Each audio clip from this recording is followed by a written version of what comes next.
Hello and welcome to Reading with Cari, Stories to Fall Asleep to, a mindfulness podcast series that can be used as a sleep aid or to ease your anxiety and relieve your stress. I am your host, Cari Favole, and I am so thankful that you've decided to spend some time with me.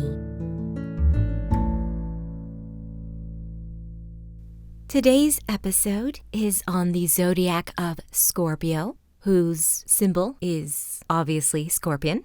And just a little fun fact, I had Googled the zodiac Scorpion, and apparently there is another Chinese sort of zodiac affiliation with Scorpio, or Scorpion. So I got a little confused at first, and then I was like, oh, wait a minute, no, this is not that zodiac.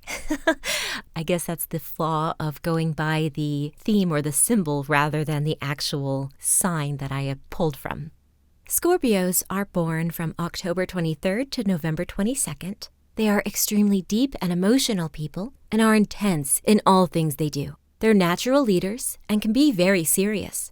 Scorpios are one of the most interesting signs because of their intensity, and there are some key Scorpio characteristics to be aware of that make them stand apart.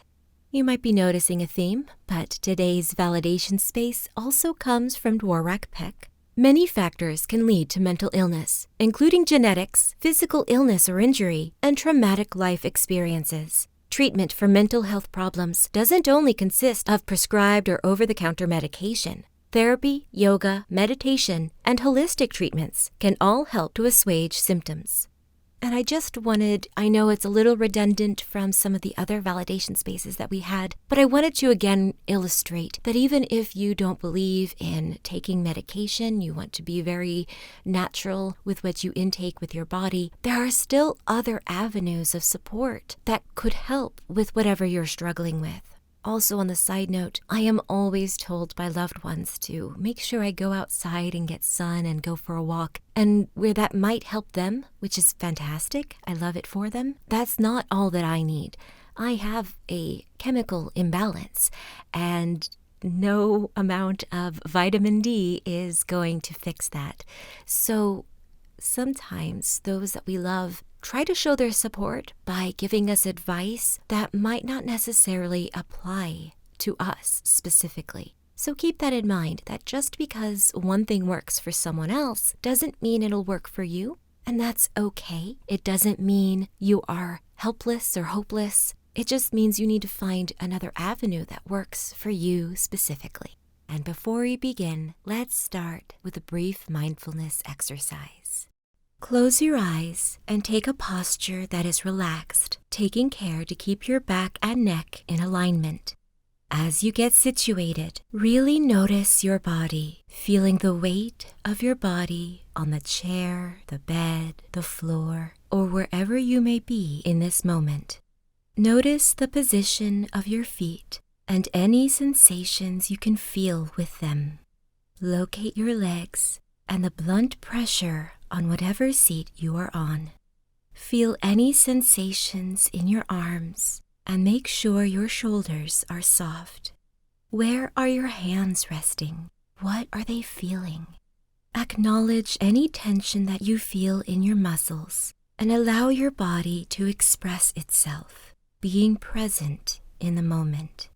Just be aware of the tension or whatever may be happening in your body. Simply note the communication with a simple thought of, I hear you, that's how it is right now. Bring your focus to your breath, but don't alter it in any way. Just feel your body's natural rhythm as you inhale and exhale. Feel the oxygen enter your lungs, that slight hitch between inhale and exhale, and the sensation of the air exiting your lungs with another micro moment between breaths. Let's extend our awareness to our mind. What thoughts or feelings or perceptions are present right now? Again, we are just noting these thoughts and feelings in this moment. Don't try to push or shut down any sense of discomfort or unpleasant feelings, but don't dwell on them either. Simply validate them with a simple acknowledgement, such as, that's okay, that's how it is right now. Keeping the connection you have with your body, reach your hands above your head, stretching your arms. Tense up the muscles as you breathe in and hold them in place for just a moment. And now, as you release the breath, relax your muscles and place your arms back to where they were resting comfortably before. Let's repeat this once more. Raising your hands above your head, tense your muscles in your arms and shoulders as you breathe in and hold the position as you hold your breath for just a short count of 4. Then release your breath as you release your muscles and rest your arms back to where they were. Now focus back to your breathing and notice how you can relax by taking slow, deep breaths in and releasing your breath slowly out. Breathe in, hold your breath, and breathe out slowly. Breathe in and out. Keep breathing deeply, gently, and slowly. Now notice your whole body as being present. Be aware of every part at once, as best you can, as you continue to softly and deeply breathe in and out.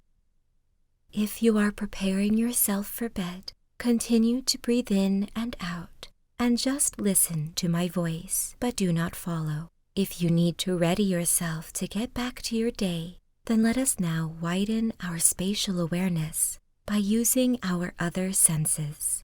What sounds do you hear in the room other than my voice? Are there any smells you can recognize? Feel the item on which you are resting with all of your body and imagine it in your mind. Try to picture it as accurately as you can without opening your eyes just yet. And now, take a deep breath in on an inhale of 4. Hold your breath for a count of 4. And on an audible sigh, release your breath as you open your eyes and fully come back. And now, here's the story. The Scorpion and the Frog, an Aesop fable retold by Basab Ghosh. Once upon a time, near a river, lived a scorpion. The scorpion lived in a cave. One day, the scorpion decides to leave his cave. "It is far too dark and dingy. I can't stay here anymore," the scorpion thinks. "Let's go look for a new house." So the scorpion leaves its cave in search of a new home. It looked everywhere, but could not find a suitable house. Soon, the scorpion came to the river. Now, the scorpion did not know how to swim. It stood by the river, thinking how to get across. "There is no place to stay here," it thought. "But how should I get to the other side?" The scorpion sat down near the river and began thinking. Sometime later, the scorpion found a frog leaping around. It saw the frog coming towards itself. "Would you help me with something, Mr. Frog?" the scorpion asks the frog. Now the frog was suspicious of him, yet it replied, "How can I help you, Scorpion?" "Oh, you see, I have to go to the other side of this river," the scorpion explains. "Could you be kind enough to take me there?" "Why should I? I can't trust you and your stings," the frog exclaims. "But Mr. Frog, I can't swim," he tells the frog. "If I sting you, we both die in an instant." Then the frog says, "I see. You do have a point. All right then, I'll take you to the other side."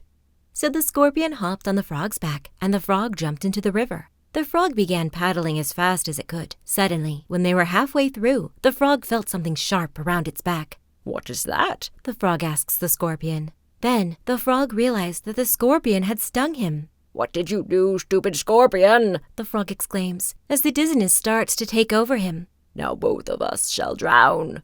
Without any regrets, the scorpion says, "What can I do? This is my nature." "I should not have trusted this scorpion," the frog thought as he drowned. Thank you for listening. I welcome you back anytime you may need to hear a comforting voice or a familiar bedtime story.